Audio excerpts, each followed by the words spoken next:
देखिए, आरक्षण जो है, जिन लोगों को आरक्षण दिया जाता है हिंदुस्तान में, इनका 2 इसमें विभाग में बँटा हुआ है। एक तो केंद्र सरकार के द्वारा प्रायोजित आरक्षण है और एक बिहार सरकार के द्वारा। हम ये बोलते हैं कि आरक्षण दिया किसको जाना चाहिए? आरक्षण का हकदार कौन है? आरक्षण का हकदार वो है कि जो उस जगह का मूल निवासी है।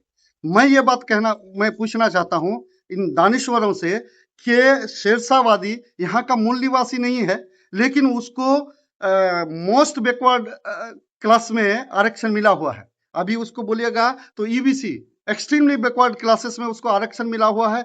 इसका अगर सवाल खड़ा करते हैं कि उनको आरक्षण कैसे मिल गया और सुरजापुरी मुस्लिम बिरादरी को आरक्षण जो यहाँ का मूल निवासी है, राजवंशी यहाँ का मूल निवासी है, गणेश बिरादरी यहाँ का मूल निवासी है, हाड़ी यहाँ का मूल निवासी है, इन लोगों को आरक्षण मिला है, सुरजापुरी बिरादरी को आरक्षण मिलना चाहिए, तो फिर यहाँ शेरशाहवादी को आरक्षण कैसे मिल गया? ये बेसिक क्वेश्चन है। और एक समाज, एक आदमी जब सुरजापुरी मुसलमानों की बात करता है तो लोगों को लगता है कि सुरजापुरी मुसलमानों का गोपाल कुमार अग्रवाल आने वाले दिनों में नेता बन जाएंगे। तो भाई ये बात जान लीजिए कि सुरजापुरी मुसलमानों के हक की बात जो करेंगे वही सुरजापुरी मुसलमान का नेता है। आप अगर नेता हैं तो आपको ये बात रखना चाहिए, पटल पर रखिए, मैदान में रखिए, सड़क में रखिए, सरकार से इसका मांग करना चाहिए आपको, और वैसे लोगों का समर्थन करना चाहिए जो ये हक की बात करते हैं। हम आपसे पूछना चाहते हैं पत्रकार महोदय कि आप हमको बताइए कि एक समुदाय यहाँ पे 90-91 में सिर्फ सियासी बिसात पर, सियासी मकसद को पूरा करने के लिए उनको आरक्षण दिया जाता है, वो यहाँ का मूल निवासी नहीं है।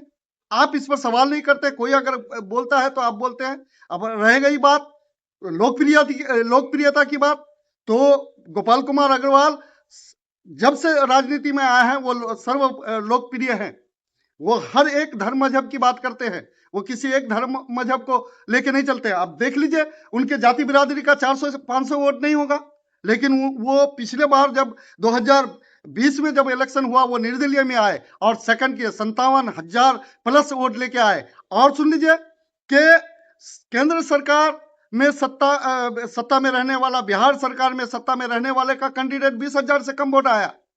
अब ये उनके लोकप्रियता का ये पैराग्राफ है, पैरामीटर है ये। आप उनके लोकप्रियता को कम करके नहीं आंक सकते, आप किसी पर लांछन लगा के आप उसको छोटा नहीं कर सकते। आपको अगर बड़ा बनना है तो उससे बड़ी लकीर खींचिए। जो लकीर गोपाल कुमार जो विकास का लकीर खींच चुके हैं, जो लोकप्रियता का लकीर है, जो लोगों के हित में वो काम करते हैं, ये लकीर है। इनसे बड़ी लकीर खींचने की जरूरत है अगर कोई उनको छोटा दिखाना चाहते हैं। ये ओछी बातें हैं, ये शॉर्टकट तरीका है सुरजापुरी मुसलमानों का नेता बनने का। सुरजापुरी मुसलमानों का अगर नेता बनना है तो सुरजापुरी मुसलमानों के हक में बात करनी पड़ेगी। और जब तक बिहार सरकार में ईबीसी और केंद्र सरकार में बीसी में, ओबीसी में जब तक सुरजापुरी मुस्लिम को आरक्षण नहीं मिलता है, ये लड़ाई जारी रहेगी। और इसका जो कारवा चला है, जो इनका रहबर है, उनके पीछे हम लोग हैं।